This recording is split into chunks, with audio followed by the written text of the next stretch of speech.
तर लिंबायतमध्ये आई आणि मुलगी पहिल्या मजल्यावरून पडल्या, मात्र दोघेही बचावल्याची माहिती सध्या समोर येते।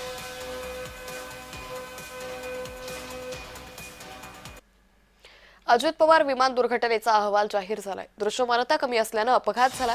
डीजीसीएचा अहवाल 22 पानांचा आहे। वैमानिक दारू प्यायलेले नव्हते असंही या अहवालातून स्पष्ट करण्यात आलेलं आहे।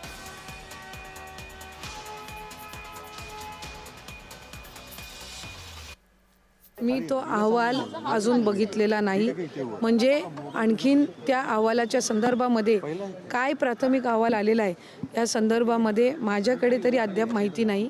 आपल्या माध्यमातून जे कळलेलं आहे त्यानुसार जर प्राथमिक अहवाल आलेला असेल तर त्या प्राथमिक अहवालाचा म्हणजे आम्ही निश्चितपणाने आम्ही सगळेच त्या संदर्भातली माहिती घेऊ। ज्या वेळेला अशा पद्धतीचे अपघात होतात त्यावेळेला बारकाईनं एक सेकंदाची चौकशी होणं हे त्याच्यामध्ये अभिप्रेत असतं।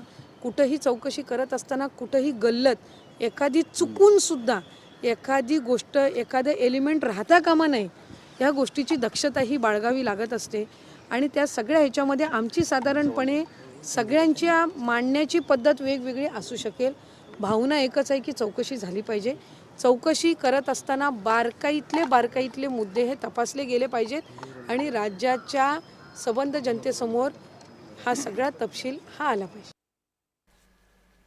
तर या अहवालातील महत्त्वाचा भाग नेमका काय त्यावर एक नजर टाकूयात। VFR श्रेणीतील धावपट्टीवर विमान उतरवण्यासाठी किमान 5000 दृश्यमानता आवश्यक असते।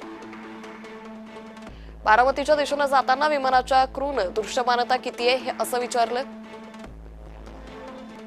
त्यावर बारामती टॉवरने दृश्यमानता 3000 मीटर आहे असं उत्तर दिलं। त्यानंतर पायलटने विमानतळाला एक गिरटी मारायचं ठरवलं। गिरटी मारल्यावर आता मला धावपट्टी दिसते असं पायलटने सांगितलं।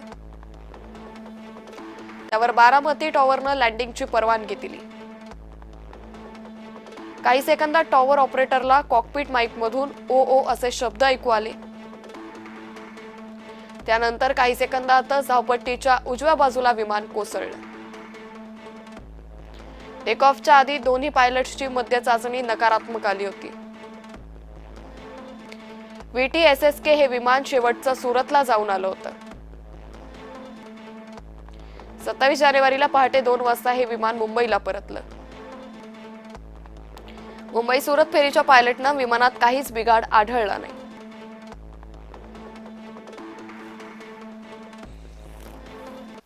आज प्राथमिक अंदाज जो आहे तो DGCAने जाहीर केला। त्याच्यामध्ये विजिबिलिटी म्हणजे दृश्यमानता कमी होती अशा पद्धतीचा अहवाल आहे आणि ती 3-3.5 होती अशा पद्धतीच्या अहवालामध्ये नमूद केलं गेलंय असं ऐकिवात आहे।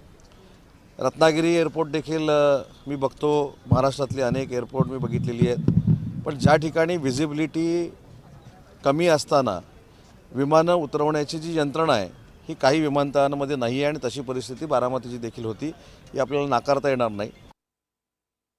प्रथमदर्शनी जे दृश्यामध्ये दिसत होतं कदाचित तांत्रिक बिघाड असावा की पायलटचा कंट्रोल सुटला ह्या सगळ्या शंका ज्या उपस्थित होत होत्या तर त्या अनुषंगाने मला वाटतं विजिबिलिटी नसणं आणि तरी सुद्धा तिथे लँडिंगचा प्रयत्न करणं आणि त्याच्यामध्ये कदाचित कंट्रोल सुटलेला असावा असं देखील जे काही त्यांचं म्हणणं त्याच्यामधनं आलेलं आहे। मला वाटतं या सगळ्या गोष्टींचा मला वाटतं परंतु हा प्राथमिक अहवाल आहे।